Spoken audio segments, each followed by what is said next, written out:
क्या आपके electric scooter में ये वाली बैटरी लगी है? ये वाली का मतलब लेड एसिड बैटरी। क्या आपके इलेक्ट्रिक स्कूटर में लेड एसिड यानी ये वाली बैटरी लगी है? और अगर अब भी आप नहीं समझ पाए हैं तो और सरल भाषा में मैं आपको बताऊं कि क्या आपके इलेक्ट्रिक स्कूटर में ऐसी 4, 5 या फिर 6 बैटरियां इस्तेमाल की गई हैं? अगर हाँ, अगर आपके इलेक्ट्रिक स्कूटर में ये वाले लेड एसिड बैटरी या 4, 5, 6 बैटरी इस्तेमाल की गई है तो ये वीडियो देखना आपके लिए बहुत ही महत्वपूर्ण हो सकता है। लेकिन अगर आपके इलेक्ट्रिक स्कूटर में सिंगल बैटरी का उपयोग किया गया है, लिथियम आयन की बैटरी का उपयोग किया गया है, तो अगर आप इस वीडियो को नहीं देखेंगे तो भी आपके लिए कोई विशेष फर्क पड़ने वाला नहीं है। वीडियो को आप स्किप करके किसी अन्य वीडियो पर जा सकते हैं। लेकिन अगर ये वाली बैटरी आपके इलेक्ट्रिक स्कूटर में लगी है तब आपके लिए ये वीडियो महत्वपूर्ण है, क्योंकि आज हम चर्चा करेंगे इसी बैटरी के बारे में। चैनल को सब्सक्राइब करके बेल आइकन का बटन इसलिए दबाइएगा क्योंकि प्रत्येक रविवार को शाम 5 बजे ऐसे ही नॉलेजेबल वीडियो इलेक्ट्रिक स्कूटर के बारे में ही अवधि उमंग चैनल पर आते रहते हैं और ये वीडियो सबसे पहले आप तक पहुंचे, इसकी जानकारियां आप हासिल कर सकें, इसका फायदा आप उठा सकें, इसके लिए आपको चैनल को सब्सक्राइब करने के साथ साथ बेल आइकन के बटन को भी दबाना होगा।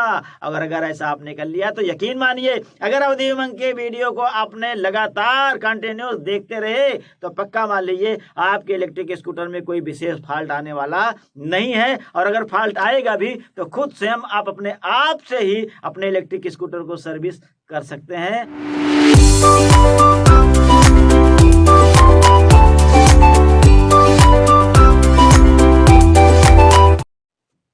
वेलकम टू माय चैनल अवधि उमंग। अवधि उमंग के इस चैनल के माध्यम से मैं हरिहर जी निर्मल इलेक्ट्रिक स्कूटर में इंटरेस्ट रखने वाले आप सभी दर्शकों का एक बार फिर से स्वागत, वंदन एवं अभिनंदन करता हूं। अगर आपके इलेक्ट्रिक स्कूटर में लिथियम आयन की बैटरी के बजाय लेड एसिड की बैटरी लगी है तो आपको विशेष सावधानियों की जरूरत है। आपको विशेष सावधानियां अपने इलेक्ट्रिक स्कूटर की बैटरी के साथ बरतनी है। पहली सावधानी जो है वो ये है कि जब भी आप अपने इलेक्ट्रिक स्कूटर को चार्ज पर लगाएं तो ओवर चार्ज करने से बचें। अक्सर होता यह है कि शाम को खाना खाने के बाद और सोने जाने से पहले हम अपने इलेक्ट्रिक स्कूटर को चार्जिंग पॉइंट पर लगा देते हैं और लगाने के बाद बिंदास जाकर के अपने बिस्तर में सो जाते हैं, ये सोच करके कि हमारे चार्जर में तो कटआउट है और जब हमारे इलेक्ट्रिक स्कूटर की बैटरी फुल चार्ज हो जाएगी तो हमारा चार्जर कटआउट होने की वजह से फुल कट जाएगा और कनेक्शन जो बिजली का करंट इलेक्ट्रिक स्कूटर में जा रहा होता है वो बंद हो जाएगा।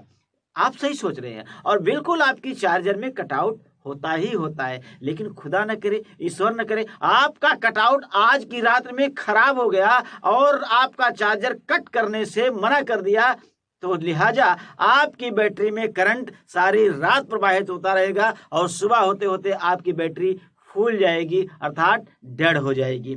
ये गलती आपने भूल कर भी नहीं करनी है। करना क्या है, सो जाइए बिंदास, अपने इलेक्ट्रिक स्कूटर को चार्जिंग पर लगा करके सो जाइए। लेकिन रात में जैसे ही आपकी नींद खुलती है 2, 3, 4 घंटे के बाद आप जाकर के इलेक्ट्रिक स्कूटर को अपने चेक कीजिए। अगर चार्ज हो गई हो आपकी इलेक्ट्रिक स्कूटर तो उसे चार्जिंग पॉइंट से हटा दीजिए, क्योंकि हो सकता है आपकी चार्जर कभी कभी खराब भी होने की संभावना हो जाती। मान लीजिए चार्जर आपका खराब नहीं भी हुआ तो थोड़ी देर आपका 1 घंटा चार्जर लगा रहा, बैटरी थोड़ी सी डिम होगी, डाउन होगी, फिर चार्जर सपोर्ट करना शुरू कर देगा, करंट देना शुरू कर देगा, फिर 1-2 घंटा रुका रहेगा, जरा सा बैटरी आपकी डिस्चार्ज होगी, फिर जरा सा पुश करेगा और चार्जर फिर करंट देना शुरू करेगा।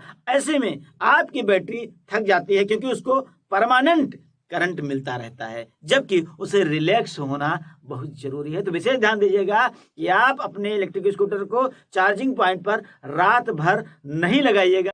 दूसरी पॉइंट नोट कीजिए जो आपकी इलेक्ट्रिक स्कूटर की बैटरी को लॉन्ग लाइफ देने में सक्षम होगी। दूसरी पॉइंट है कि हर 2 महीने में, प्रत्येक 2 महीने में आप अपने इलेक्ट्रिक स्कूटर को एजेंसी पर ले जाइए, शोरूम पर ले जाइए और वहां अपनी बैटरी को एक्सचेंज करवाइए, आगे वाली पीछे पीछे वाली आगे, पहले नंबर वाली को तीसरे नंबर पर कर दीजिए, तीसरे नंबर वाली को दूसरे नंबर पर कर दीजिए, दूसरे नंबर वाली को चौथे नंबर पर कर दीजिए, चौथे नंबर वाली को पहले नंबर पर कर दीजिए। कहने का मतलब है बैटरी की पोजीशन को आपको एक्सचेंज करना बहुत बहुत बहुत ही महत्वपूर्ण है। अगर आप इस मेथड को अपनाते हैं, इस प्रक्रिया को अपनाते हैं, तो आपकी बैटरी जहाँ साल भर चलनी है वहाँ 1.5 साल चलेगी, जहाँ 1.5 साल चलनी है वहाँ 2 साल चल सकती है, जहाँ 2 साल चलनी है वहाँ 2.5 साल तक भी चल सकती है लेड एसिड की बैटरी। लेकिन अगर आपने प्रत्येक 2 महीने में अपने इलेक्ट्रिक स्कूटर की बैटरी को एक्सचेंज कराते रहे तो अन्यथा 1 साल जाते जाते आपकी बैटरी डेड हो जाए।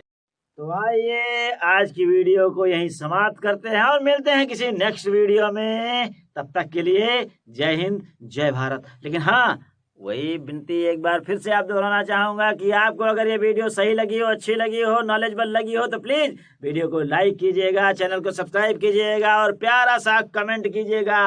और कमेंट सेशन में ही हाइप का बटन आएगा, हाइप का बटन भी दबाइएगा और बने रहिएगा निरंतर हमारे अन्य वीडियो पर।